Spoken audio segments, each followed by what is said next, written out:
Hey guys, quick video on BYD.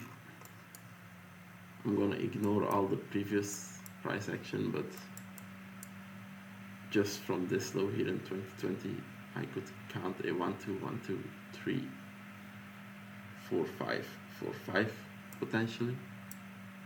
And then that's why I have here like the ABC. Doesn't really matter too much. The most important thing is that we had a range here from 2021 until 2025, 4 years almost. We broke above, and now in my opinion we're retesting it. From this low, I count this as a 1, 2, then a third and a fourth, and now expecting a fifth wave. The third wave is very ugly though, because I would love to have seen a nice 5 wave move, but we have overlap here between the wave 1, 2, 3, 4, 5. So yeah, you have sources that say wave 3s can't be a diagonal. You have sources that say it can be. So I'm not gonna bother myself with that. I'm just labeling this as a wave 3. Then the wave 4 here. We have the fibs pulled from this wave 2 to this wave 3 here in white. We are now on top of the 0.5 fib. Internally here, this is your all-time high. If you want to be bearish, you want to count 5 waves to the downside and then a corrective move up, and then we go down more. Counting this as a 5 wave move to the downside is, in my opinion, very difficult. 1, 2, 1, 2, 3, 4, 5 it would be then, but with overlap, so you would have a diagonal. Also your wave 3, okay, it has the higher volume than your wave 1 then, but it's like you don't even reach the ideal fib targets. You barely are longer in your third wave than in your wave 1, so it's not pretty. That's why I label it as an ABC.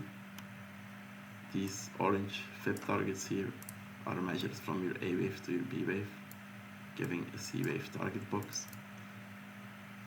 These are then in confluence with the support box for the larger wave 4, taken from like the wave 2 to the wave 3. Sorry, I'm being messy. I'm being really messy.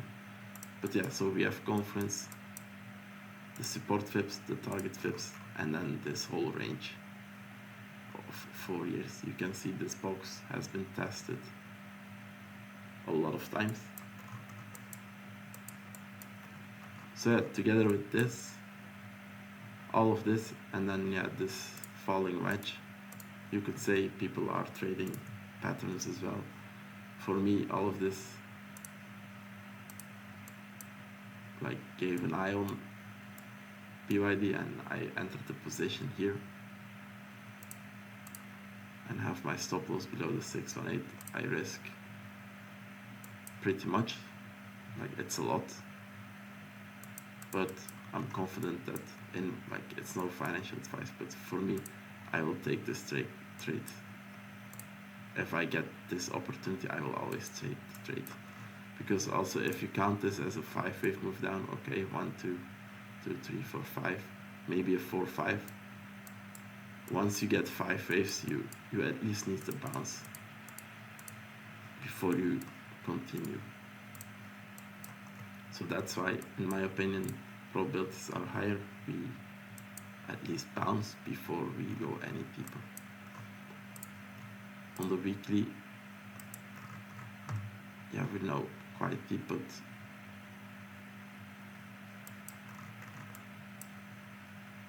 yeah, RSI is trying to go back up. It would be nice to have like a low candle, maybe if we can dip one more time and then wick. Like, I want to see a low candle that has like a higher volume candle as well. But yeah, I don't need to wish, like, you can't get everything. It's also not a massive trade that I'm taking, but just a nice one. And then maybe if you get like 5 waves to the upside, I can like scale in a little bit more.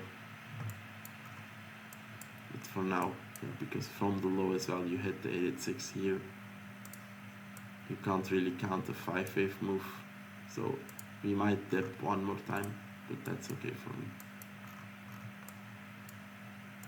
No financial advice again. I'm just sharing my thoughts, especially just the 4-year range is interesting.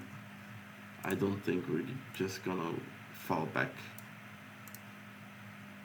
after like trying to breach it for 4 years, just gonna fall back down in like the first attempt before at least getting a bounce. It looks like strange to me. Yeah, that's BYD for you. Thank you for watching and bye bye.